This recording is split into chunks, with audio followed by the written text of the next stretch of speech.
Shema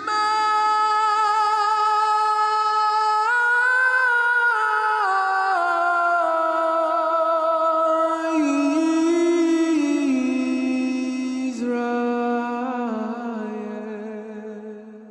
Hope you enjoy this next study. My name's Dee. This is my wife, Millie. So if you like what you see, subscribe and hit the notification bell. And if you wish to reach out to us, you can email us at devotedtoyah@gmail.com.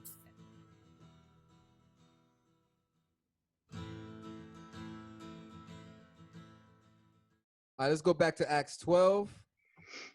So we talked about favoritism, pleasing man, the dangers of that. So it goes on and says, now it was during the days of unleavened bread. So when he had arrested him, he put him in prison and delivered him to the 4 squads of soldiers to keep him, intending to bring him before the people after the Passover. So 4 squads of soldiers is 16 soldiers, by the way. yeah, so they were honoring the high Sabbath, the holiday, not supposed to work. Herod was, because he wants, right? He wants to hear from the Jews, so he's respecting their holiday because he knows that they're not gonna participate in this until after the Passover. There's one note I want to share with this. Let's do a parallel. Even though he's breaking it at the same time, though. Yeah. King James, good old-fashioned King James Bible. King James. So one thing I wanted to point out here is the error in the King James Bible has the word Easter here. Okay, Easter is not holy. Matter of fact, we'll get into that just a bit.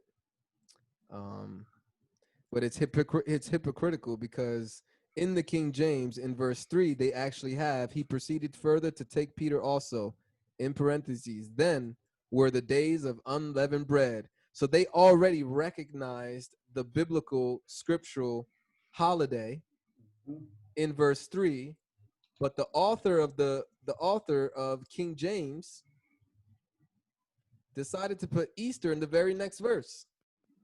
Rather than staying consistent and keeping the same holiday in both verses, he decided to throw Easter in here. So with that being said, I want to go do a little digging on what does the religions of the world have to say about this, the website we were using. All right, before we go to the history of Easter, just wanted to show Derel told us the Geneva Bible, which is before the King James Bible. King James was written in 1611. Here's an example of a Bible that predates the King James. This is 1599, okay, a couple years before. And this one has in verse 4, Passover, versus King James has Easter. And New King James, they fixed it and put Passover back in there. So just a little nugget for you guys out there that are, I'm not afraid of a particular translation. I just believe we need to use caution. Just do your research on the translation.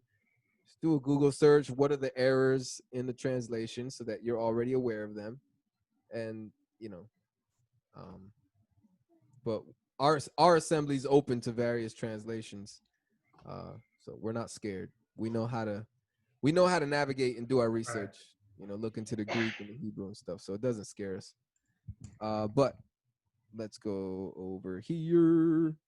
All right, so we're back at this website, Learn Religions. We did this for January, for New Year's, the God of Janus. This website, learnreligions.com. 2 of the writers, one of them is a Christian writer, which is also an author for gotquestions.org or whatever. I think it's a Christian apologetics website. And then the other author of this website is a pagan Wiccan priestess. Okay, she's a witch. And so we're going to look at what they have to say about it. My wife looked up Easter on this website. A lot of it is from the Christian perspective. They actually think it's Christian. They think it's biblical. They think it's good. But here we're going to get this other author's understanding of Easter. So it goes on. Easter is the oldest Christian holiday. Let me zoom in. You guys probably can't see this too well.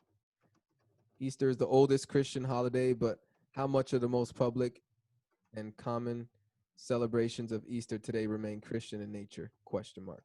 Many people go to church far more than go the rest of the year. But what else? Easter candy isn't Christian. The Easter bunny, too, isn't Christian. And Easter eggs aren't Christian. Most of what people commonly associate with Easter is pagan in origin. The rest is commercial. Just as American culture secularized Christmas, Easter has become secular. All right. Let's go to a little bit more of the history. I think we'll probably start here. The earliest reference we have to a similar holiday comes to us from Babylon in the year 2400 BCE. This is before the Messiah was born. The city of apparently had a celebration dedicated to the moon and the spring equinox, which was held sometime during our months of March or April. On the spring equinox, Zoroastrians continue to celebrate Nowruz, the new day or new year.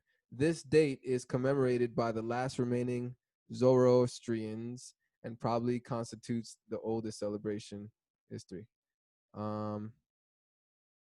Let's go down to fertility and rebirth of the spring. Most cultures around the Mediterranean are believed to have had their own spring festivals, whereas in the north, and vernal equinox is a time for planting around the Mediterranean. The vernal equinox is a time when the summer crops began to sprout. This is an important sign of why it has always been a celebration of new life and a triumph of life over death. God's dying and being reborn. A focus of spring religious festivals was a God whose own death and rebirth symbolized the death and rebirth of life during this time of year. Many pagan religions had gods who were depicted as dying and being reborn. In some legends, this god even descends into the underworld to change the forces of to challenge their forces there. Attis, consort of the Phrygian, whatever, fertility goddess, Cybele was more popular than most.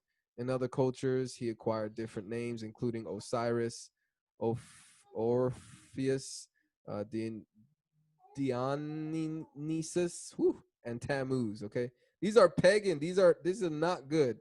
This stuff is not good, and this is stuff that predates when Easter became Christian. Okay, this stuff is old. Let's see. Just a whole bunch of stuff here. Currently, modern Wiccans and neo-pagans celebrate Ostara, a lesser Sabbat, looks like Shabbat, on the vernal equinox. Other Black names Sabbath.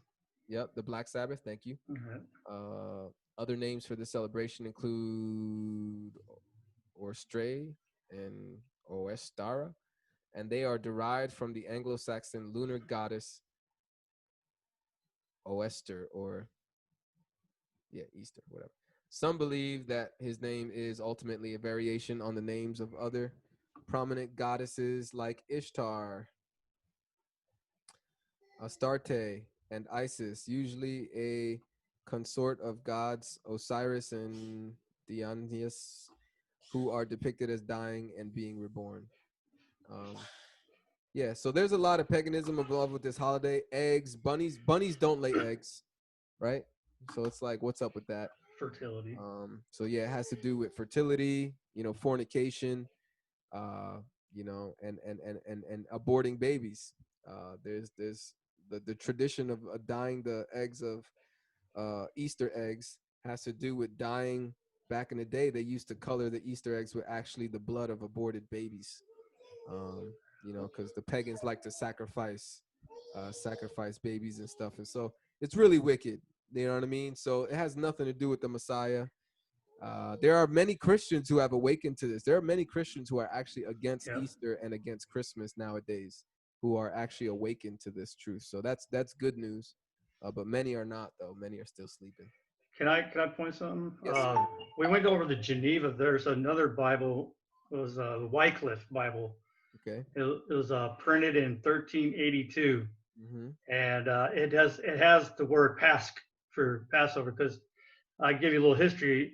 I have it right here. It says, although translations of the Bible into Anglo-Saxon existed hundreds of years before Wycliffe's translation, John Wycliffe is credited as being the first translation of the entire Bible, both Old and New Testament, into English. His translation started a revolution and enabled ordinary people to family have access to the Bible. Yeah. Anyways, if you read his translation, really cool history, bro. The Catholic Church didn't like that. They no, were going around burning his Bibles and because they lose power. Yeah, man. They lose that control. Yeah, absolutely. But So if you really cool history, man. I'm not gonna right, if you look up the Wycliffe, it's on this at my sword. I don't know if you can see it, but it says Pasch. Yep. Yep, we see it. Nice. That's 1382. Yes, sir. Yep. So, pretty cool stuff. Thank you. Yep. Excellent.